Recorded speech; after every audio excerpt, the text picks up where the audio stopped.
अनुपात। अनुपात क्या होता है?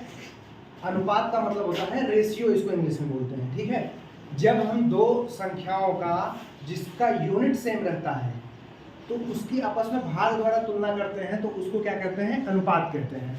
जैसे भाग द्वारा तुलना को अनुपात कहते हैं। इसका चिन्ह कैसा होता है बच्चों? देखिए, भाग द्वारा तुलना को अनुपात कहते हैं। इसका चिन्ह इस तरीके से दो डॉट होते हैं, ऊपर और नीचे। ठीक है, ऐसा ये गोला बना के मैंने समझाया है कि ये दो डॉट है, और राशि इसमें समान होनी चाहिए, मतलब कि इसमें यूनिट जो होती है वो एक समान होनी चाहिए। जैसे आपके पास आम है, ठीक है, 5 किलो आम और 10 किलो अंगूर, तो 5 किलो आम और 10 किलो अंगूर में क्या क्या कॉमन है? केजी और केजी, यहाँ भी किलो है वहां भी किलोग्राम है, इसलिए आम और अंगूर की अगर हम तुलना करेंगे तो 5:10 करेंगे। क्या करेंगे? 5:10 करेंगे। इसको हम 5:10 का मतलब होता है कि 5/10 भी लिख सकते हैं, और इसको काट देंगे तो 1/2 हो जाएगा। इसका मतलब है कि 1:2, इसको ये भी लिख सकते हैं। अब देखो, हमने कहा था भाग द्वारा तुलना, भाग कर दिए हम, भाग द्वारा तुलना हुआ, तो इसको अनुपात। अनुपात का मतलब होता है भाग द्वारा तुलना करना, और इसमें दोनों का यूनिट सेम होना चाहिए। अनुपात का चिन्ह क्या है? ऐसा दो डॉट, ठीक है, ऊपर नीचे ऊपर नीचे। ठीक है, इसको हम क्या कहते हैं? अनुपात कहते हैं, अनुपात। और इसको रेशियो कह देते हैं। ठीक है, प्रोपोर्शन। अब देखिए, अगर हम लोग सवाल करें इसमें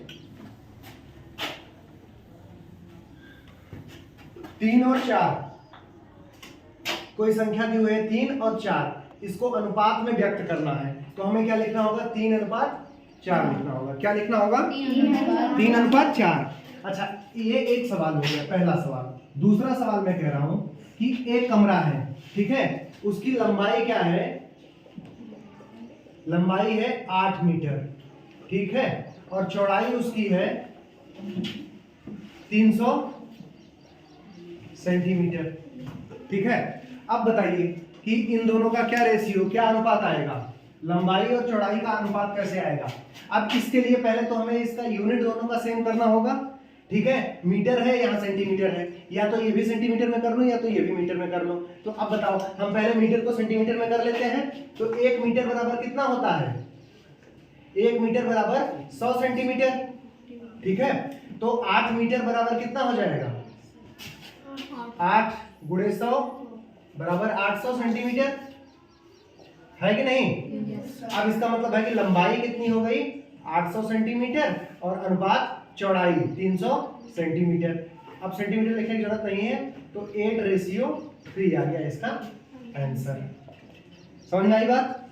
अब अगला सवाल हम लोग करते हैं, तीसरा। ज्यादा से ज्यादा सवाल कर ले रहे हैं जिससे आपको सारी चीजें इसमें क्लियर हो जाएं। अब जैसे हमने कहीं लिखा कि ये क्या लिखा है? 5:3। अब देखो बेटा, आप खड़े हो जाओ, निशा खड़ी हो जाओ। ये क्या लिखा हुआ है? संख्या बताओ, मैंने क्या लिखा है? पढ़ के सुनाओ। 5:3। 5:3 लिखा है। क्या लिखा है? 5:3। तो इसमें प्रथम पद, पहला पद कौन सा हुआ? प्रथम पद। प्रथम पद बराबर 5 हो गया, और द्वितीय पद की अगर हम बात करें तो क्या हो गया? 3। द्वितीय पद 3। बहुत बढ़िया, आप लोग बहुत समझदार है भाई। 5 और 3 हो गया, प्रथम पद 5 हो गया और द्वितीय पद 3 हो गया।